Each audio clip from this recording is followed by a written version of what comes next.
Hey guys, welcome to Talking Assets, ATL. Of course, you have your co-host here, Jabril Porter. And I'm Mrs. Key. I'm Diamond. And I'm Devon. And today, we're going to be talking about burnout. Don't sound so excited.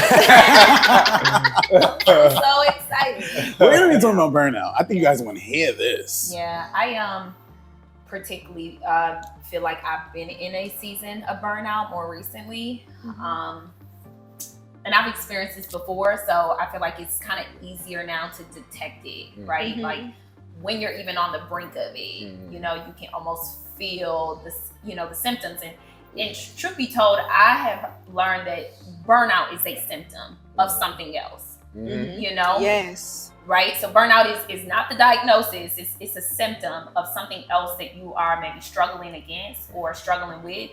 And for me, I know it has been controlled. I was just about to say that. Yeah. And I don't know that that's true for everybody, but I do feel like I've been in a season where I've been having to, you know, obviously trust the process, trust that, you know, everything is going to work out for my good.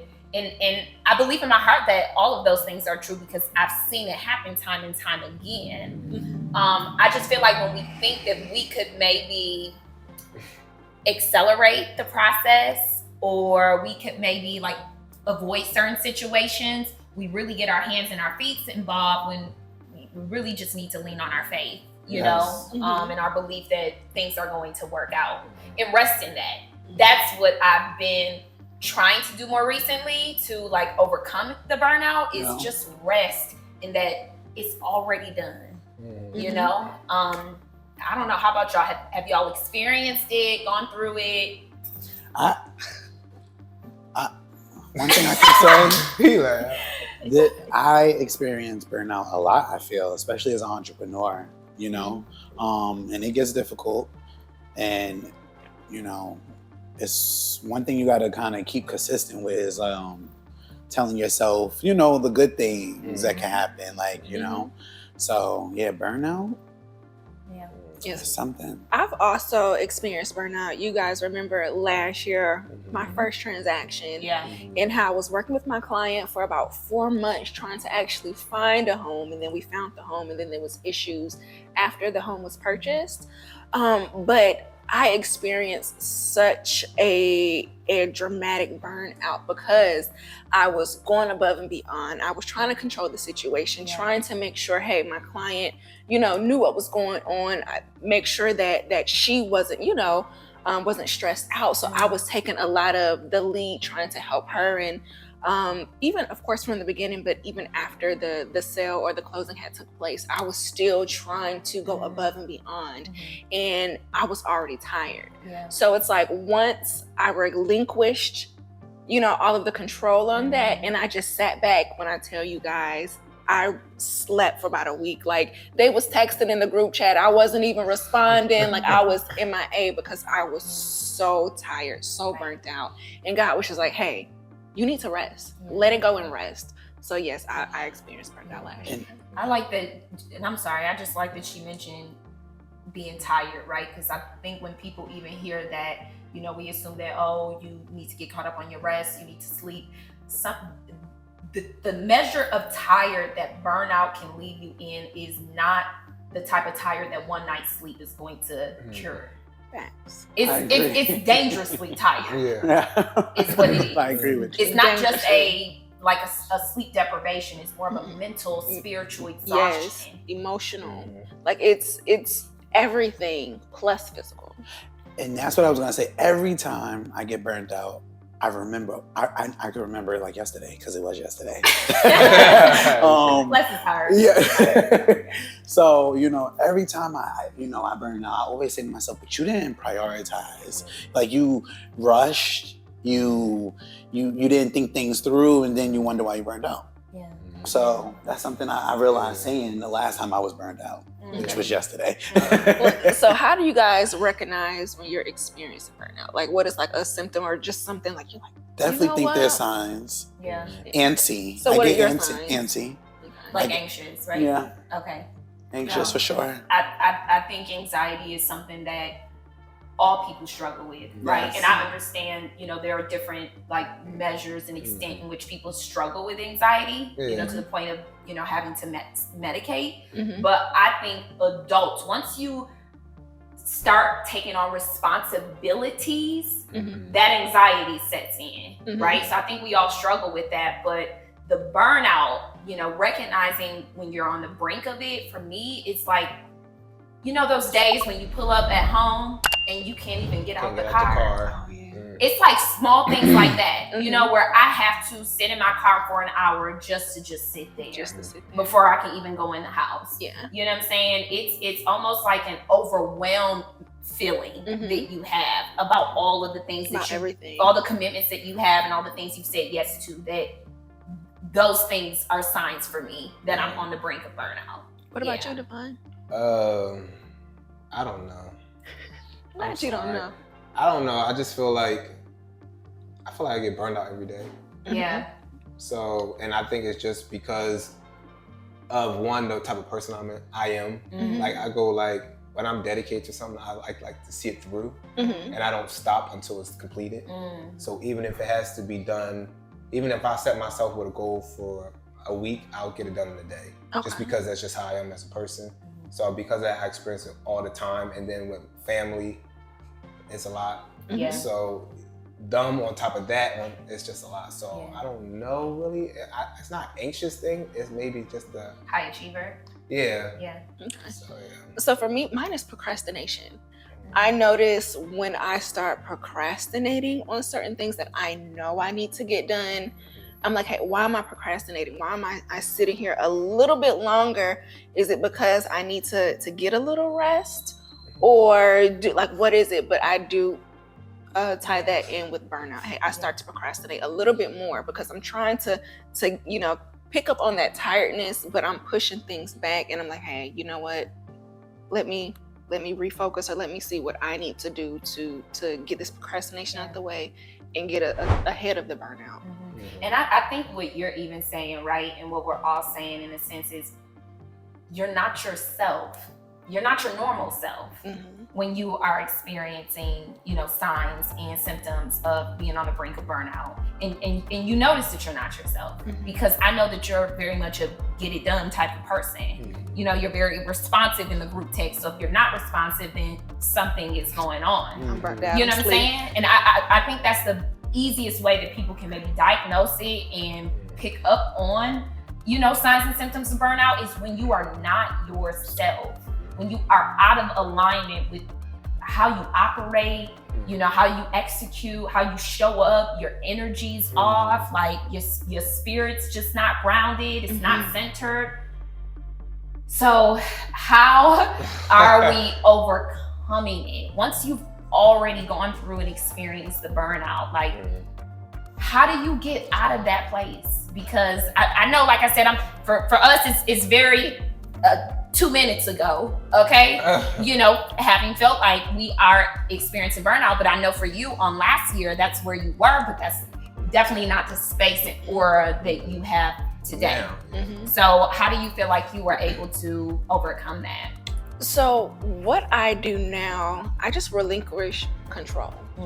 I don't try to go above and beyond. I let things, flow and see things through that way. I also get my priorities done first, or just say the beginning of the day. As soon as I wake up, I make sure I get my work things out. If I have to text or email somebody, I get those things done. So that way during the day, I'm not catching myself procrastinating, saying, hey, I'm gonna do this at 3:00 because I scheduled to send an email at 3:00. No, I'm gonna make sure I get those things done first, and then I just flow about my day, so I don't have that control issue and also trying to go above and beyond or stick to that specific, time. Because again, hey, I'll procrastinate and push it back. Oh, I'll text them in another hour, or I'll text them in 30 more minutes. But no, it's like, hey, I go ahead and get things done that I need to at the beginning of the day, and I just let it flow without trying to actually control it and go above and beyond to get it where I think it needs to be to the T. And that makes sense for you, since you mentioned that obviously procrastination is the sign, that's the symptom of your burnout. For me, I would have to say that, you know, almost the opposite, except you might not have mentioned, like when I start my day, I have to give all my time to me. I mean, and I tell people this all the time, like Mondays, we already know, is reserved for me. But those first 2 hours of my day, and I need the whole 2, okay? Those go to me. Those go to me having to pray and meditate and read scripture. I have to truly spend time with myself and set aside time to just commune with God before I can answer your text. I definitely resonate with that, because after I get my things done, like those things first, that's what I'm doing for the rest of the day. I'm praying, I'm journaling, I'm meditating, I'm tending to my child, and then anything that pops up during the day, it's easy. I can take care of it quick. I love that. I love that it's so different in how you may structure your day, but all of it is sort of the same, right? Like you said, you're tackling almost the problem first. Like my problem is with procrastination, so I'm gonna get this done right away. Then I'm going to dedicate my time to spending time with me. You know, I think, for example, yesterday, so I was burnt out, but I had to get back to myself, like, we're not consistent with your schedule. For starters, I didn't go to the gym yesterday. So, sometimes for me, I have to reset. And my sometimes reset is maybe I gotta clean my house. You know what I mean? Make sure I get a car wash. I know it sounds crazy, but these are just little mental health things that makes me feel better. And it also keeps me structured and organized. And I go to the gym. Then I'll come home and do whatever the next task is and the next task. I notice when I'm all over the place, that's what causes for the burnout. No schedule. I love that. I love that. And that's where I be having to tell myself when I'm in the mix of the burnout. Now, this is where you put your big boy pants on. You got to kind of check yourself in the mix of the burnout. I just got to that point. I wasn't always at that point. Last year, I wasn't at that point. I was burnt out. Like, why? Now I'm more answering the whys. Your problem solving. Diagnosing myself. And, so. I'm like, I typically, I'll just go to the gym. I just feel like I just get so much endorphins after I get out of the gym. And I just feel so re-energized. That's why I want to make it such a part of my schedule in the mornings to go. You know what I mean? So. And I think the one thing I do enjoy about working out, and I honestly need to get back in the cadence of doing it, because when I was doing it, I feel like I had more mental clarity, is that when you're working out, you have no choice but to not think. You can't think. All you can think about is all the pain and discomfort that you're in right now, all this strenuous, exercise that you're doing. So it's the easiest way, aside from like meditation, to shut your brain off. Is to exercise, or at least that's what it's been for me. In the past. And it's so important, I feel, to do that, make that like your first thing, like to do. Like when I don't do it as my first thing, everything else before is like a mess. I've had to play around with that so many times. I feel like when I was working at my 9-to-5 job, it was so easy for me, and I was so disciplined at working out first thing in the morning before I went into work, because I knew I would have to give all of my time to work. Once I was out of work, I was burnt out, right? So I'm like, I got to do it before I go in there. That's the only way I'll stay disciplined with it. But now that I'm full-time in my business, I'm having to move that around. I'm like, I think this might work better for me in the evenings. And again, this is all going back to our own signs and our own symptoms. I mentioned that coming home in the evenings, for me, I would have to sit in my car and just be there, for about an hour or so. Now and I hadn't started to implement it yet, but I'm starting to get present to, maybe this is the time I need to start working out. You know what I'm saying? As soon as I do get home, So I'm not to give you that boost of energy, stagnant and sitting here stuck because I'm just super overwhelmed with everything I've already done today. Right. You know what I'm saying? So, because I work out too, but I'm a midday workout, because if I work out in the morning, I'm gonna be working out for like 2 or 3 hours, and then I'm gonna be tired. I'm like, hey, you know what? But even like, as you mentioned, at your 9-to-5, you used to work out in the morning.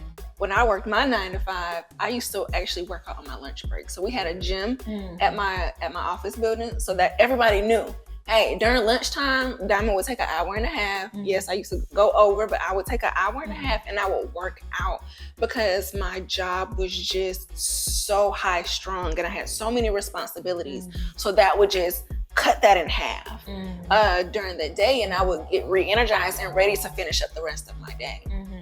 So, oh my God. I mean, this, like I said, this topic is so like near and dear to this season that I've been in my life, that, you know, it's refreshing to hear from other people, you know, that have dealt with it, because you almost feel like you're the only one going through it. Yes. And then it's always good to see, you know, people come out on the other side of it. Not that all of us hadn't already come out on the other side before, Exactly. but it's like, you know, to see it, to witness it, to know, okay, you know what I'm saying? I'm going to get through this thing like I have time and time again. Yeah. You mentioned something earlier about cleaning your car and cleaning up your house, cleaning up your space. I have been doing that this week. Yeah. I definitely think, you know, like we talked about in one of our episodes, how important it is to prioritize and organize. Yes. I think decluttering your physical space does a lot for your mental and spiritual space. Yes. Definitely spiritual. My mom has a saying, a clean house is a clean mind. Yeah. You know, how can you keep up with your schedule if you can't find your work shirt? You know what I mean? Because it's in the hamper, not folded in your dresser. You know, you need those things. I remember when my cousin first moved down here. Sorry to tell you business, but she didn't have a dresser, and I used to say, I don't know how you could live like with everything in the closet. She like folded it neatly in the closet, but a dresser just makes it more organized and a spot, your go-to spot for your clothes, you know. And when she got the dress, she was like, you know, I'm not gonna lie, it definitely helped a little bit more with the organization and just being able to find my things quicker. Yeah, I love that, because I almost feel like what we're saying to get ourselves out of the burnout is almost like preventative as well, right? Yes. Yeah. You could be cleaning, you could be decluttering preventatively so you don't burn out. You could be getting things done first thing in the morning or when you start your work day so you don't procrastinate and forget things. I think for me, like, and God is still dealing with me in this space of my life, but I really think I need to let some things go. Oh yeah. And I'm talking about responsibilities, right? Obligations, things I've given my yes to. But I just came out of a season where I've had to let people go. Oh yes. Okay. You have to. And I think I think I've got a lot on my plate, and I don't think we spend enough time taking inventory of our relationships, taking inventory of our commitments and everything that we're involved in, and really assessing, like, are we being effective or are we just being busy? Right. You know what I'm saying? So I think I've had to let some things go, and I'm gonna say unfortunately, but fortunately, when I have been disobedient in answering that call to letting things go, God has taken things from me. Yeah. Same. I'm talking about chaos will kick in. I'm talking about kick my ass. I'm like, you know what? I should have listened, God. Okay. I know that's you because I ain't listened to you, but yeah. Okay. God has literally shut doors, you know, and I believe it was out of my disobedience. And I don't even think it was more or less a punishment. It was more or less I told you to let this go. Yeah. You know what I'm saying? Or I told you to let me handle it. Yeah.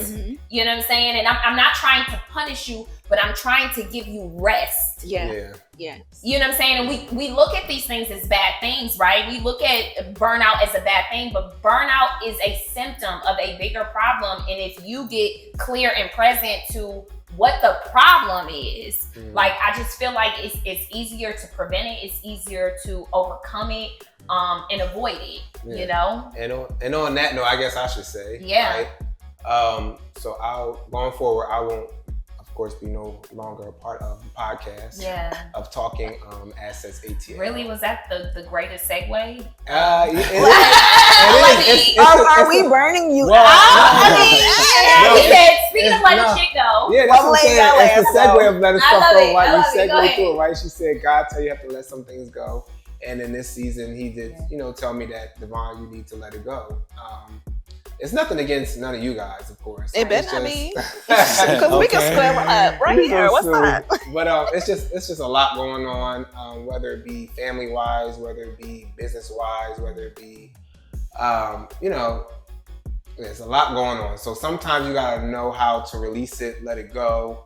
And like I told them, if they would have me, I'll dip in and dip out every now and then. But as far as we would have you. He gonna dip in and dip out. If we had, he gonna dip anytime. in and dip out. But of being full time, I won't be a part of it no more. Yeah. So And I totally respect that. I respect that you are standing on, what it is that you've been called to do in this season of your life. Yeah. And you're being obedient to that call. Mm-hmm. Because it could be in your disobedience that other things will start to fall out of place and get beside you and get behind you. But you're taking preventative measures by stepping away. Yeah. And if that's what you have to do, we respect it. We hate to see you go, but we, you know what I'm saying? We welcome you to come back anytime. Anytime. Yeah, I just don't want them to see an episode like, where he go? Right. Look, It's like if something happened behind the scenes. There what was happened? no shade behind the Exactly, scenes. right. We're not even on that type of time. No, never. We love Devon and we respect his decision, and we're very appreciative of what he has brought to our show thus far and all of the insight and knowledge, even off the camera. He is so knowledgeable, and he gives us great insight, especially with this recording and all of this stuff. D be on it, okay? So we really appreciate you. We really appreciate you. We do. So we have to cheers to that. We've got to cheers to letting things go and understanding that with letting things go, that means that new beginnings are on the horizon. So, absolutely. Let's cheers to that. Cheers to new beginnings. Yes. And overcoming burnout. Yes. Well, thank y'all so much for tuning in. As always, please do like, comment, subscribe. We'd love to get your take on burnout, whether you've experienced it or not, whether you recognize the symptoms of burnout, and how do you overcome it? Please, we would love to hear and maybe give our inputs. Yeah. Look, we sound so sad. D, dang. Look, like, subscribe, do everything you can. Follow us on all of our social media platforms. We're still gonna keep growing, keep going. I love that. All right. Well, we talk to y'all later. All right. Take care.